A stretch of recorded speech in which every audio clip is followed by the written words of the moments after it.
ஒரு நாட்டின் இராணுவமே அதன் சொந்த வீரர்களை சித்திரவதை செய்தால், தென்னாப்பிரிக்காவில் 1970கள் மற்றும் 80களில் அரசு இராணுவ மருத்துவமனைகளுக்குள் ஒரு திட்டம் நடந்தது.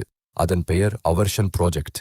இராணுவ மனநல மருத்துவர் ஆஃப்ரி லெவின் இந்த திட்டத்தை நடத்தினார். சமலிங்கர்களாக இருந்த வீரர்களை அவர் கண்டுபிடித்தார்.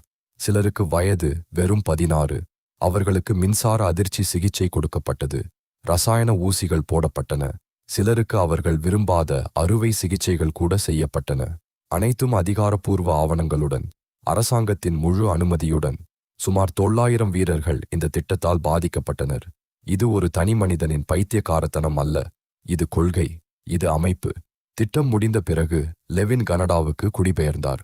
அங்கும் மருத்துவராக பணியாற்றினார். பல பத்தாண்டுகள் கழித்து அங்கே நோயாளிகளை துன்புறுத்தியதற்காக கைது செய்யப்பட்டார். அவனை உருவாக்கிய அமைப்பு அவனை தண்டிக்கவில்லை.